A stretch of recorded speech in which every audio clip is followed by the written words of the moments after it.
Dans cette vidéo, nous allons voir un petit peu le document à savoir numéro 1, qui nous décrit le vocabulaire de base pour le mouvement, pour décrire et pour pouvoir décrire un mouvement.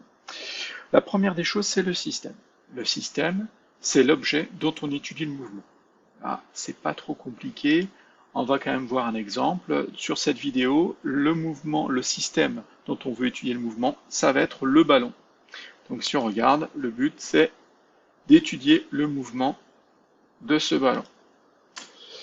Donc voilà, pour le système, c'est l'objet dont on étudie le mouvement.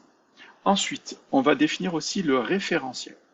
Le référentiel, c'est l'objet de référence par rapport auquel on étudie le mouvement du système, donc de l'objet dont on étudie le mouvement, auquel on associe une horloge pour déterminer les dates des positions du système en mouvement. Donc, pour faire simple, on pourrait dire que le référentiel, c'est un petit peu l'objet de référence, on parle de l'objet de référence, c'est le lieu d'observation. Donc il ne faudra pas me dire ça en interrogation, c'est bien l'objet de référence par rapport auquel, c'est-à-dire il me faut un objet fixe. Donc voilà pourquoi je ne parle pas de lieu. Donc mais c'est bien le lieu où se place l'observateur pour pouvoir observer le mouvement. Et on dit qu'il faut toujours une horloge avec le référentiel pour pouvoir en fait mesurer le temps. Parce que vu que lorsqu'on a un mouvement, on a un déplacement au cours du temps, si on n'a pas d'horloge, on ne peut pas étudier le temps. Donc on va prendre deux exemples. Là, c'est deux courses de VTT et on va voir, on va essayer de différencier deux référentiels différents. Donc là, le système dont j'étudie le mouvement, c'est l'un ou l'autre des VTTistes. Et on va regarder en fait que le référentiel, mais à chaque fois, j'imagine que je suis au pied d'un arbre. Donc mon référentiel, c'est je suis au pied d'un arbre ou c'est un arbre.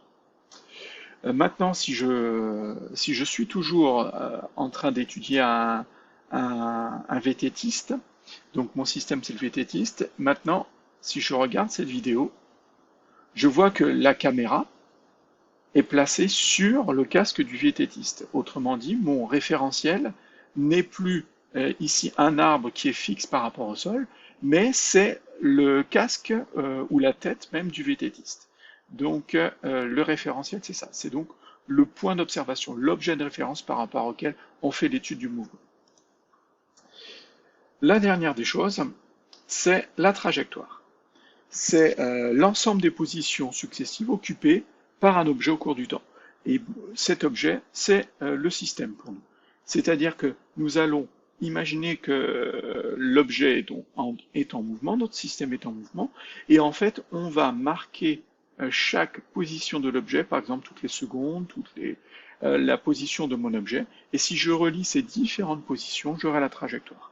Pour bien voir, là, on va aller voir une chronophotographie. Et une chronophotographie, en fait, c'est plusieurs photos mises les unes sur les autres. Donc en fait, là, on a un skieur qui est en train de faire un saut.